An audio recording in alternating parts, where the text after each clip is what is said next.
Class 10th के chapter 9 त्रिकोणमिति के कुछ अनुप्रयोग के एक्सरसाइज 9.1 का ये तीसरा प्रश्न है स्टूडेंट्स। एक ठेकेदार एक पार्क में 2 फिसलन पट्टी लगाना चाहता है जिसमें एक 5 वर्ष से कम उम्र के लिए जिसका शिखर भूमि से 1.5 मीटर की ऊंचाई पर हो और भूमि के साथ 30 अंश का कोण पर झुका हो, जबकि दूसरा अधिक उम्र के बच्चों के लिए जिसका शिखर भूमि से 3 मीटर की ऊंचाई पर हो और भूमि के साथ 60 अंश का कोण पर झुका हो। प्रत्येक फिसलन पट्टी की लंबाई ज्ञात कीजिए। ध्यान से देखिए स्टूडेंट्स, अब यही 3 डायमेंशन है बट इसको हम 2 डायमेंशन में बनाएंगे। एक नॉर्मली लाइन के थ्रू हम इसको रिप्रेजेंट करेंगे।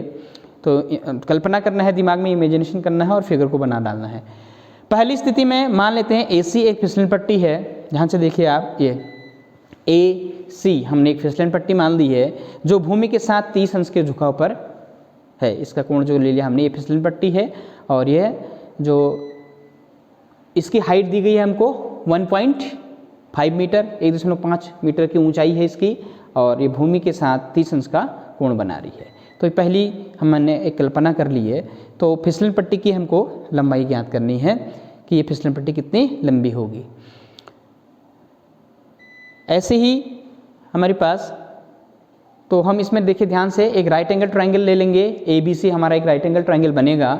इस राइट एंगल ट्रायंगल में अब ध्यान से देखिए हम कौन सी ट्रिग्नोमेट्रिक रेशियो यूज़ कर रहे हैं। हमको लंब मालूम है और ये कर्ण मालूम करना है। तो कर्ण और लंब, कर्ण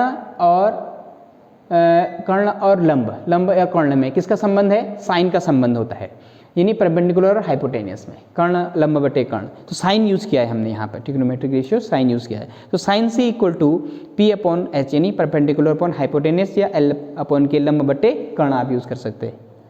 तो साइन 30 इज इक्वल टू लंब हमारे पास AB है, AB बटे हाइपोटेनियस कितना है? AC है, कर्ण AC है।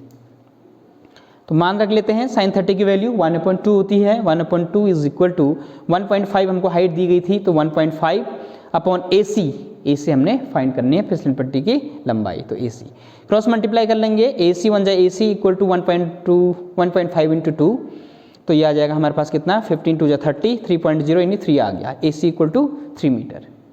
क्लियर है? ऐसी हम तो so the length of the slider for the child, यानी बच्चों के लिए जो स्लाइडर फिसलन पट्टी बनी है उसकी जो लंबाई होगी वो 3 मीटर आ गई है फर्स्ट केस में। सेकेंड केस, जब दूसरा 5 उम्र से अधिक बच्चों के लिए उसकी हाइट दे रखी है हमको 3, देख लेते हैं इसको भी। ये फिसलन पट्टी है, PR इनके लिए फिसलन पट्टी है और इसकी जो हाइट है वो हमको दी गई है 3 मीटर और इसका जो बेस है वो QR के साथ जो फिसलन पट्टी है वो 60 अंश का कोण बनाती है, तो 60 डिग्री हमने ले लिया। अगेन स्टूडेंट इसमें भी ध्यान दीजिएगा, इसमें भी हमको हाइट यानी लंब और कर्ण, तो लंब और कर्ण में कौन सा संबंध आता है? साइन का। ये पहला लंब बटे कर्ण साइन, आधार बटे कर्ण कॉस, लंब बटे आधार टेन। तो ये ऐसे संबंध चलते हैं।